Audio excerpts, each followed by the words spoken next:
Hey, YouTube Gundam here. I decided I'm going to go over my Nuruodo Star Destroyer. Just me talking about what is where over all those images that people have. So, this is more that classic shot. I know there are a couple of images. If they are here, I don't know. Where do you click the next one? Oh, don't I? There you go. Yeah, these two. This should let me go to the next image. There, you gotta hit hard. Okay. Alright, so, hopefully you can see my cursor in OBS. So, obviously, all over the place you will have all of these very many triple medium capital laser cannons. Let's see, important features here. Beam lasers, sniper turbo lasers, sensor unit that's on the bottom and top. Mandalorian shield leech is this thing here. The octuplets that are here, you can't really see them on the bottom, kind of. But let's go to the front. Up here, there's actually 6 dual capital proton torpedoes, way up here.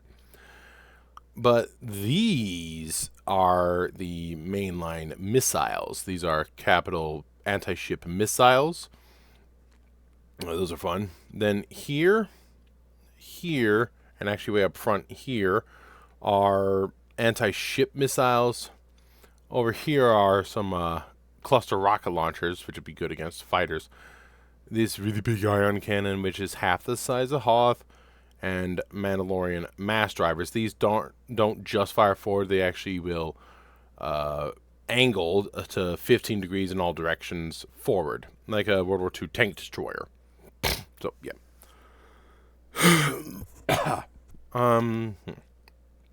Here you can really see those torpedo launchers here, here, and here. So you can kind of see some of the point defense guns around these little dots here. There's turbo lasers and stuff hiding in the trench here and on the superstructure. I know it's supposed to be barrels, but everybody says that there's a lot more guns than there actually is because it would make sense. So, this race section is pretty nice. When I spoke to Timothy Zahn 5 years ago, June 1st, 2019, it was great, but he inspired me to make this. He said, basically, lower the bridge tower, add some engines, add some guns to the rear, add some long range, add more fighters, stuff like that. So having to make this off of that is really anybody could do anything. So yeah, this shot. Oh boy. First off, more secondary guns again. There's one of those rocket launchers here, but a lot of these secondary guns right here covering the engine area from the top. Another secondary hiding over here in the corner. Down here is some good stuff. We'll get to that later. More of these secondary guns here. There's some point defense hiding along here.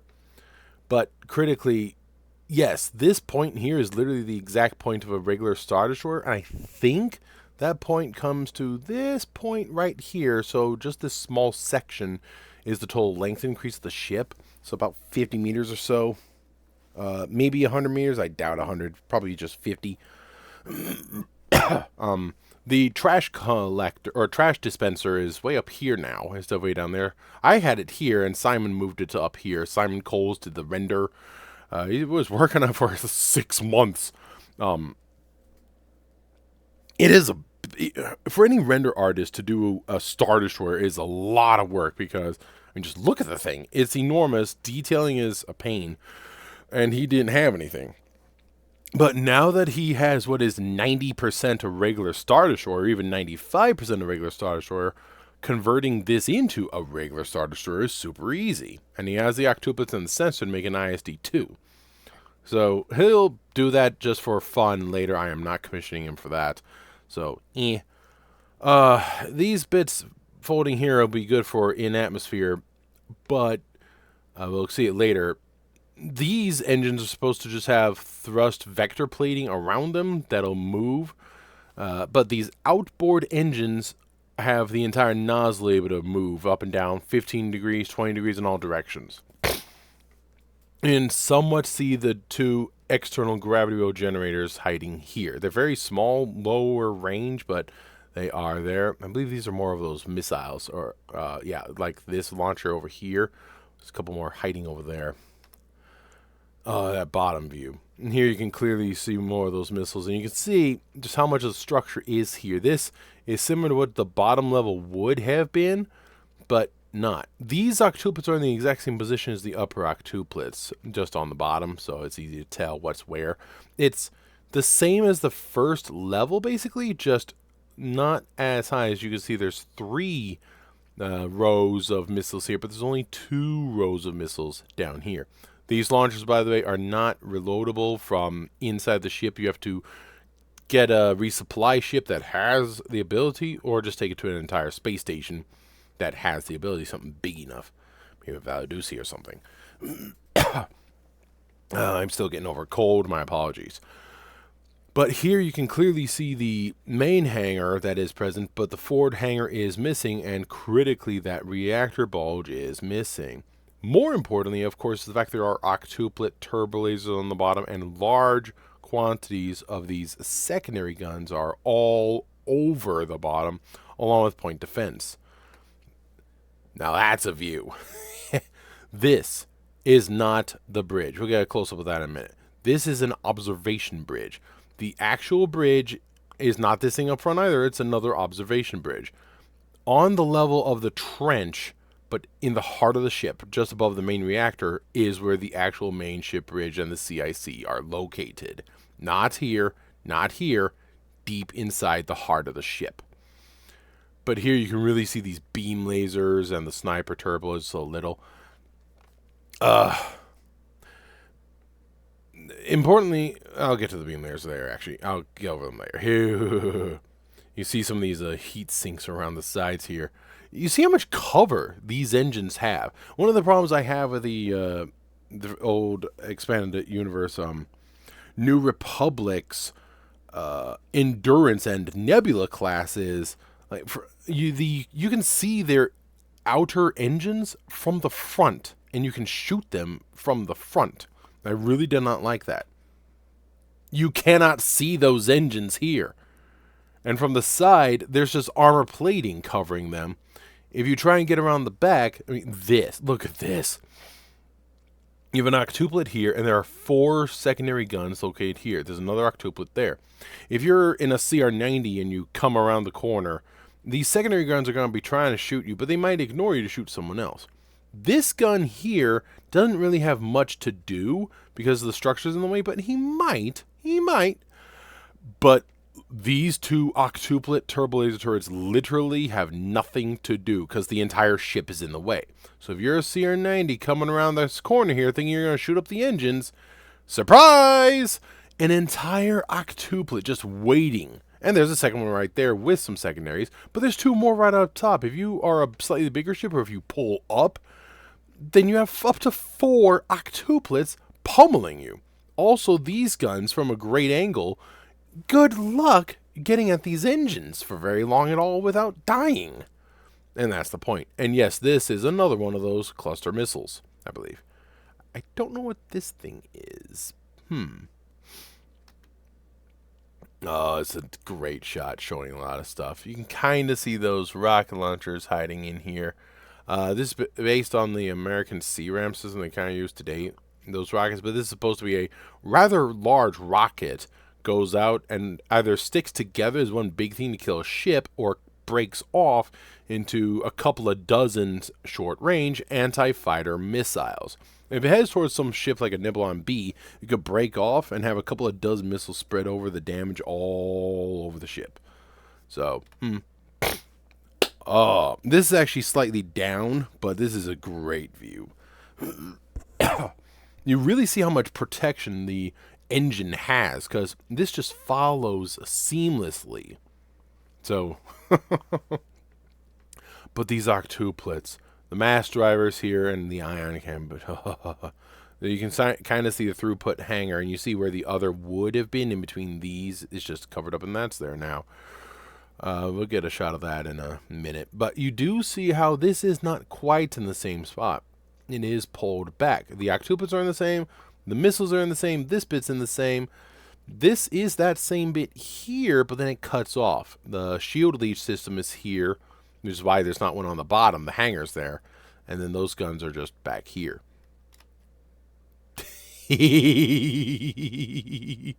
That is menacing. You can really see the difference between the length of these sniper turbo lasers and the length of octuplets. But the beam laser is so short, but they're a beam laser. It's literally a laser beam. Turbo lasers, laser cannons are not. Those are actually plasma bolts that are very, very, very, very condensed. Just very short bits of plasma tightly packed. But they're not plasma balls. We see that in Star Wars Empire War Forces of Corruption with the Mandalorian Aggressor Destroyer, which has a giant plasma cannon and an ion cannon. That's literally the ship. It's a flying gun. It's a gun with engines, or two guns with engines. That's what the Aggressor is. But this, long-range weapons, these are just mass drivers. Mandalorian mass drivers. Again, 15 degrees in all directions. The breakpoint is here. That's why there's this seam. They'll fire a burst of rounds at 1% the speed of light, and if they're tungsten rounds, it's going to go through a lot. And given that people use ray shields, so fighters can fly through shields, as we see all the time in Star Wars, a physical round is going to go right through. But they require quite a bit of energy, so... But beam lasers is able to burrow through shields as long as the shields aren't too strong, meant to pinprick off enemy octuplets and stuff. Like the laser would go in as a big thing, and then it would burrow in as at an sort of an angle, losing a lot of strength. Then be this itty bitty little thing that continues, but it would be great for taking out octuplets or sensors, the bridge, shields on regular Star Destroyer stuff. So combining those the beam lasers wouldn't work against a Bellator Dreadnought, but that's where the shield leech comes in. The beam lasers have no hope of going through the shields as strong as on a Dreadnought, but the leech will do what it says. It'll take your shields and give them to me. I got this thing, I steal your shields, and I use it. Nom nom nom nom nom. Then, once your shields are weak enough, this beam laser is going right through, taking out your guns left and right, allowing me a victory. Oh, there you go. Look at that underside. You can see just how many secondary guns are around. There's those missiles again. Quite a few of these things around here. Point defense guns are kind of hiding along the edges and other bits all over the place. We gotta zoom in later, but this, you can really see the reactor should be about here, and the other hangar is definitely in between these two, and it's just not there. There you go. Now, here you can actually see one of those point defense guns up close. See that? Itty bitty thing here. Here's another point defense gun. Here's another point defense gun. Here's another point defense gun. Here, here, here. And all of these around here. But you can truly see the size of these beam lasers. And yes, one of those triple medium capital laser cannons is sitting on top. It's a turret on a turret. A turret on a turret. I wanted point defense guns on top of the octuplets, but thought they don't really have a structure, so how can I do that? Let me just not do it. Oh, but look at the size difference of octuplet barrels versus this. The snipers are pretty big, but they come to pretty small as they are a sniper. But these are just huge, but it's a beam laser. So, now, you can over here see these rockets. This really is a good view. There are 6 of them on our side, actually, so I think I need to update my stats. So there's 12 in total, not 10 in total. There's 12 cluster rockets. Whoops. But yeah, they are meant for short range, but they're clusters. They'll either stick together as a big one to slaughter a Nebulon B in one hit, maybe, or split off and hit a whole bunch of anti-fighter mini missiles, or not mini, but they're pretty big. I mean, you see the size of these things are similar in size to these.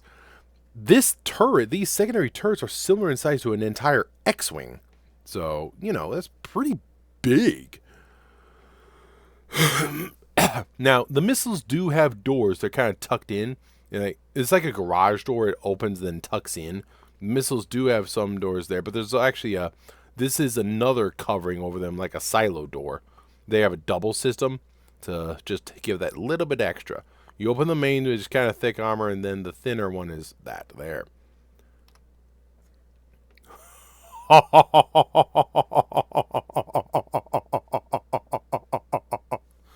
Hello, you're dead. Now, it is worth noting, by the way, there is a slight cut in the ship here. This cut goes to reflectors to reflect the thing. I think that's how it would work. Otherwise, it should be filled in which case it's a slight error on our part. Whoops, sorry. Nobody's perfect. But I think it'll be like a reflection system that will then shoot out for reasons. Don't ask. But it's not a cut. Maybe it's supposed to be just glass and a crystal thing, but a crystal emitter thing on top. But I don't know. I do like it myself, but I think it's like crystals on top that are completely transparent. So yeah. Now you can really see some of these point defense guns around. You can't see that on a lot of other ships. But again, the size of those beam lasers versus octuplets and the snipers are huge. But this bridge should not be here. It should be kind of down here for an observation bridge in the same spot as on the ISD, but it's not. Now, you do notice it is blended in, but not perfectly. It does come down, and then right here, it cuts in on that bottom before it merges. You can see that very well here, along with a bunch of point defense guns. There are point defense guns right around the bridge, observation bridge again, because everybody's going to try and shoot that thinking it's the actual bridge instead of it being like way down inside down here or something.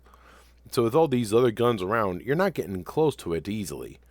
But yes, this goes to about this point where the shield kind of begins until it drops down. So must not. There you go. You can really see it here. It's like there. That's the sniper. Where are those point defense? Well, there's one. There's supposed to be some here, but this, I think, should be filled with a couple of extra turbo lasers or something. I don't know. I thought there was a gun around here. No. That's okay. Yes, a dual gun up top here where it has a great field of fire, and then a single gun here where it has a 180 degrees field of fire, and that's about it. Well, you can see a point defense gun way down here and another way back here. There's your difference between a triple medium and a point defense gun. So, yeah, that's a pretty big difference there. And there's that octuplet on the back there. These things are just... But, yeah, that bridge. Oh, yeah. And the rear. Look at the trash compactor. Coming out of the rear thing, I'm going to break through there. Are you sure about that? Oh, this. Look at this. So this is roughly the size of an X-Wing. So this is basically the Millennium Falcon's gun. And this ship is supposed to have 100 plus quad mediums and 100 plus dual heavies. So quad mediums just like the Millennium Falcon, you know. I mean, that is their size. This is the size of an entire X-Wing. This is basically the Millennium Falcon if it were an entire turret instead of a half turret, like what is shown for a lot of the limited field of fire in New Hope and The Force Awakens. So, but another important thing is, yes, how this cuts in to put this on this tower. I was actually originally wanting this turret at a 90-degree angle flush with the side. I am so glad Simon said no, let's put it on a tower. Now it looks like it has a lot of internal volume, and I love this cut. It really changes it up. Oh, it's so good.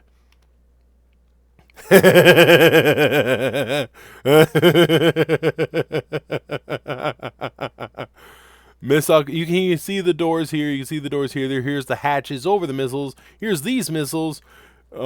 Here's these guns again. Here's a point defense hiding around here. Here's a cluster rocket. But yeah. Look at this. But look at the detailing that Simon put in. Look at all this stuff. Look at this. This is why people don't do a Star Destroyer, because it's so massive. You have to do so much. But any render artist that actually finishes is like, I made a Star Destroyer. I am in the elite now. I made a render of a Star Destroyer. And this is a custom ship, so, you know. Also important, yes, this is on an entire raised section. It kind of cuts around here, you can see. I wanted that. This leads to that other engine, but this whole raised section does help make it a little different too. I'm not sure how it is on the regular Star Destroyer, but it's not quite like this. What's that? Those mass drivers. And again, point defense guns all over the place. But yes, here you can really clearly see that split, right by the cup, right?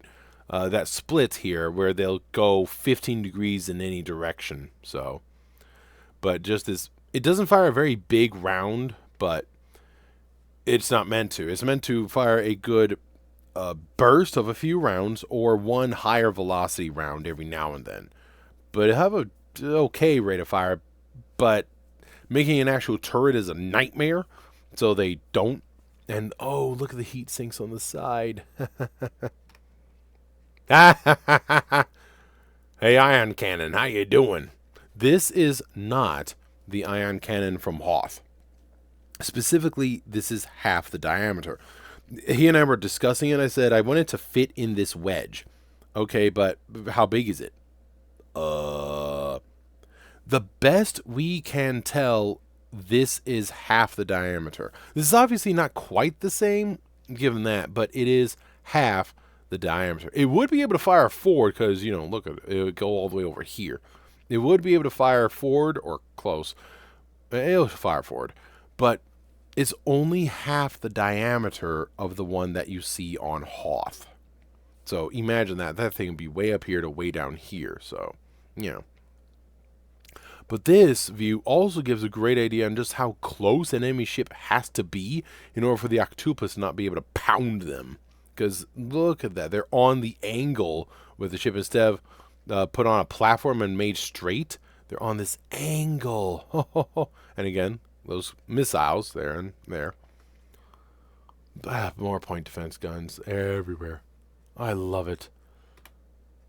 Ah! The main hangar. Good claw, which should be able to move. Doors leading to the back. There should be doors that actually cover the whole thing. They're not.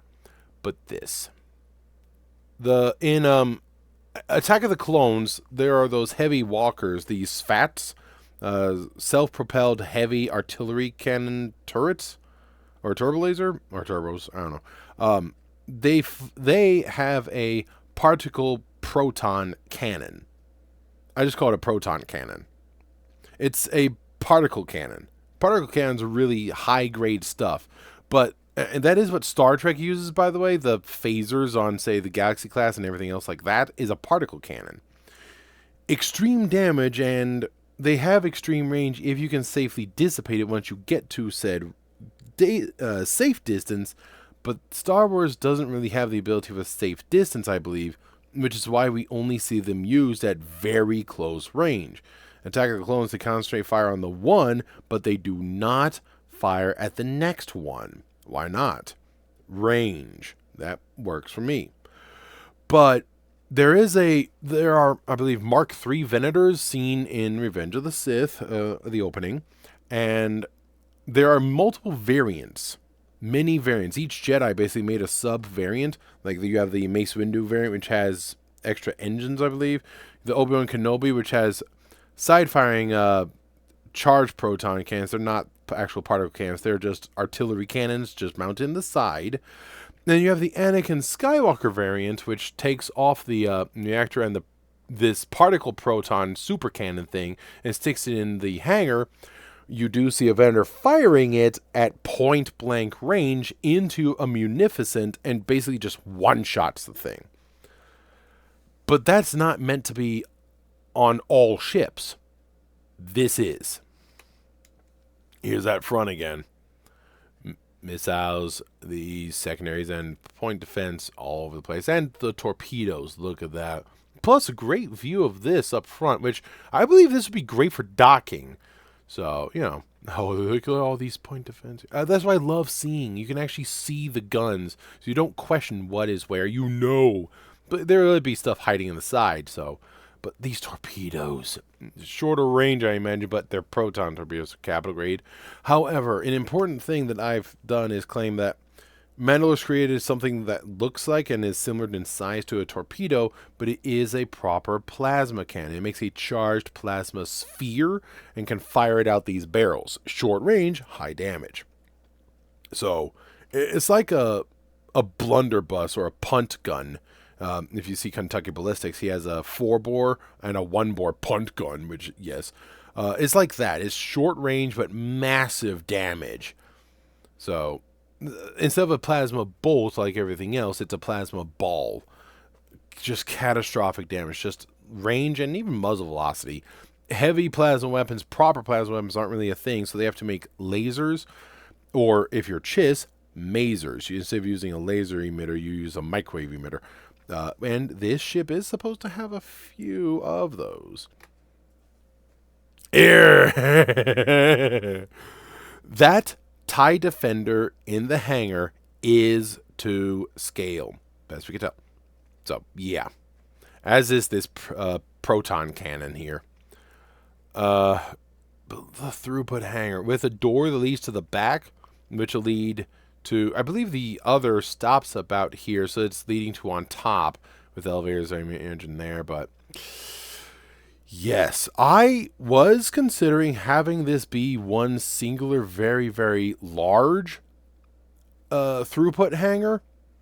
Simon said, I think it might look better with one large one and a small one that is not a throughput. I love that idea. However, Simon did want these pillars kind of in the middle here, like 3 or 4 big pillars kind of in the middle. I said, no. I want just this basic and boring thing so you can hold a lot more fighters. Okay. And overall, both of us love it. It works. And that means you have a lot of fighters. Also, flight control. There we go. This side hangar, I mean, given the size of that TIE Defender, it's pretty big. And yeah, this is on something that should be able to extend and retract in. The whole thing should be able to extend. Actually, you can see it. It's this entire gantry can move and also moves around there. So yeah, you can see it's the whole thing's retracted in all the way to the wall, but here is not at the wall. You can tell from this central bracing there. It's right here versus there. So there are 3 of these proton cannons. So give me your ships. I'm going to slaughter you. But a small hangar like this that would have like an elevator or something back here, this small hangar would be great for, a couple of gunships or things, some small support craft that you don't really, you have visitors, you want them in a confined space, so that works. Also, tubes, weird cylinders. Yeah. And secondary guns hiding up there. Hi. Here's this view. Not sure what this is. Maybe a sensor. But there's that TIE Defender again. And again, it is to scale. Now, there are small doors for personnel. But there is, of course, this main door. This is the front of the ship. Not the back of the ship, obviously. So this is the front of the ship. But the TIE Defender is actually a bigger fighter. So this being to scale is great. It shows the sheer size of this hangar. Oh, and by the way, you're not going to have any sort of Mon Calamari or Old Republic hammerhead going and crashing into the side here to try and push the ship, given those other guns that are around like this one. I don't think this thing will be able to fight them at that point-blank range, but this will smack them pretty good. Oh, here's that main again. And yeah, I think this, because of how not that tall it is, just above here is the actual level for that. So there's a door in the back there. So it's like an elevator or something in the back section here. Another reason why we didn't stick anything else there. But no, this is good. Look at that. Not sure what that is. Maybe spare parts? I don't know. A perfect top view. Oh, look at these engines. And again, if you follow this angle, okay, this isn't quite the same, but if you follow the angle, it comes to about here. So you're right in between these two octuplets, but right at the forward edge of them, way over here, it looks like. Because of that, it looks like it's only an extra 50 meters in length.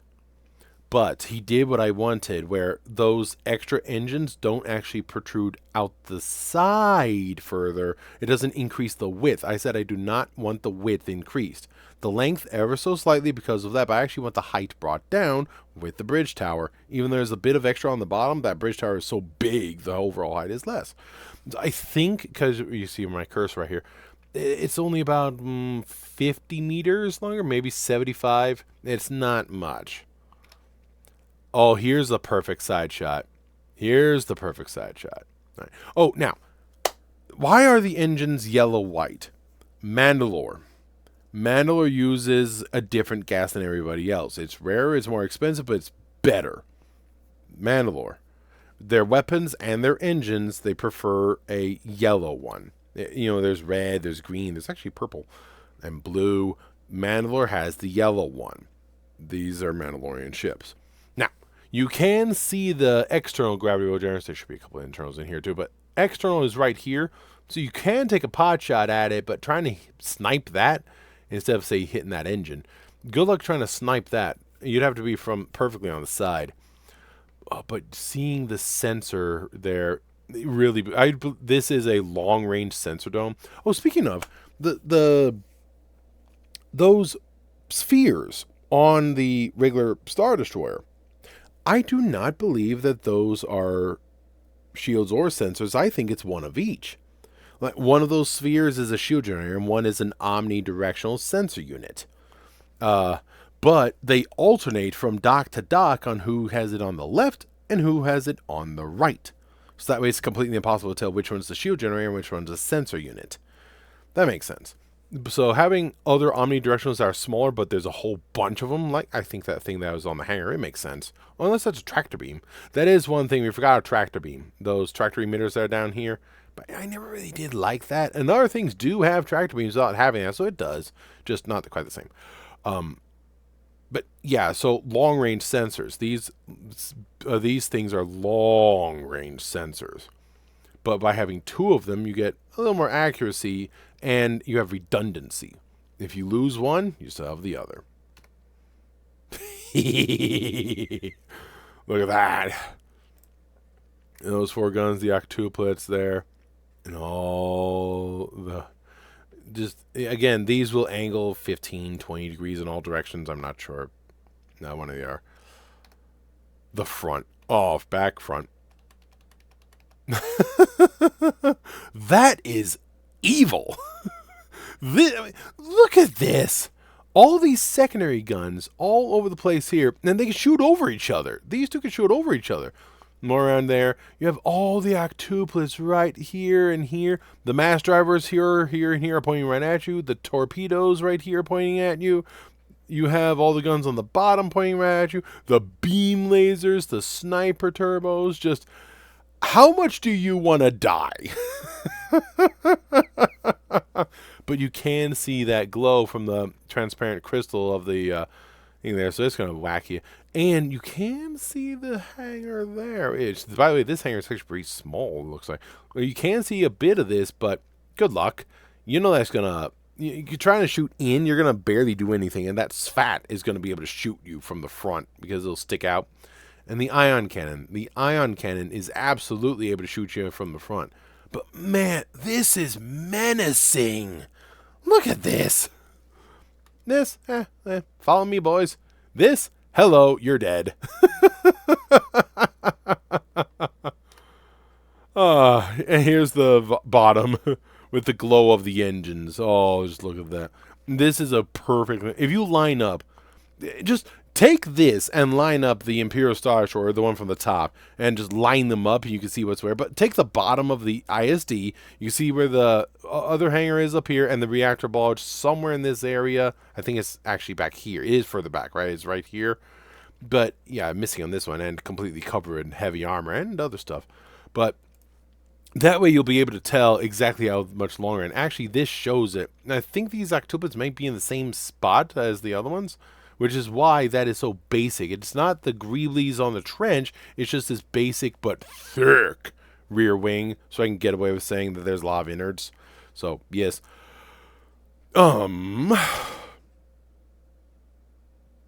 So it might be 100. I'm going to have to take this and actually just do some measurements. I think I got a yardstick or a ruler near me. Can you hold out with me for just a second? I got a ruler.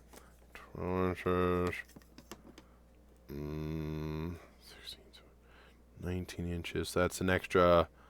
Let's see. That's about 1.5 inches longer. So instead of 19 inches, it's 20.5 inches. That might be 1,700 meters in total length, but I think it's like 1,675. But it's the same width. That was critical. Or maybe 1 or 2 meters wider, because you can see it's a little jutting out near the edges there, but not much. But that's what I wanted. But it's shorter in height. A little bit longer, shorter in height, the same width.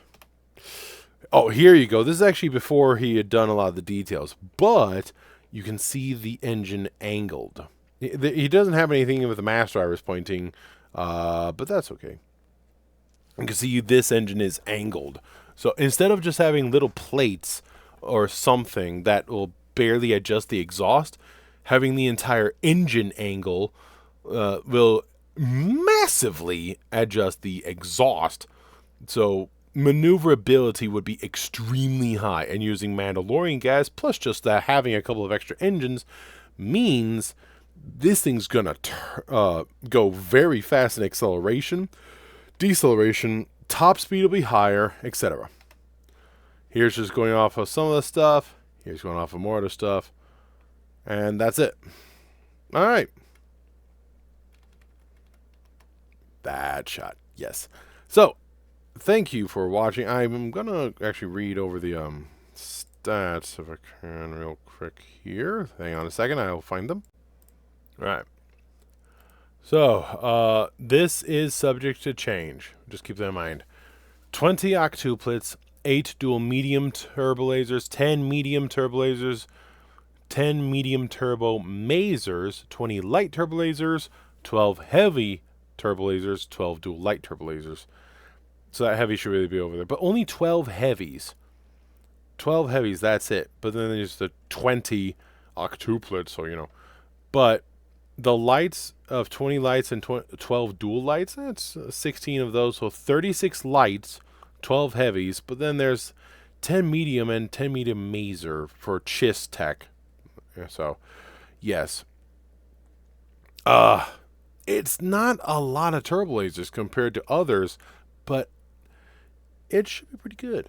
Disabling 24 light ion cannons, turbo ions. That's important. 6 dual medium turbo ions, 6 heavy singles, and those 2 extra heavies. Long range, 2 snipers, 2 dual sniper turbos, those 2 dual large beam cannons, 6 mass driver barbettes. Secondary, 57 or more triple medium capital laser cannons and 23 triple medium capital ion cannons. Those, I think, are those 5-inch guns from World War II. They're dual purpose, flak or not. Point defense, 366. 140 dual heavy, 140 quad medium, 22 dual rotaries like a Gatling gun, 32 quad flak Bofors light ship grade like the Lancer, and then 32 quad flak masers.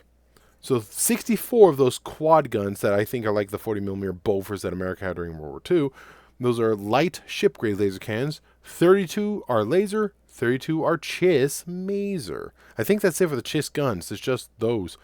You have the 10 medium turbo and those 32 quad light ship-grade, and that's it for the Chiss Tech. It's a bit, but not a lot. It's just introductory stuff. See how well it works. Missiles and torpedoes.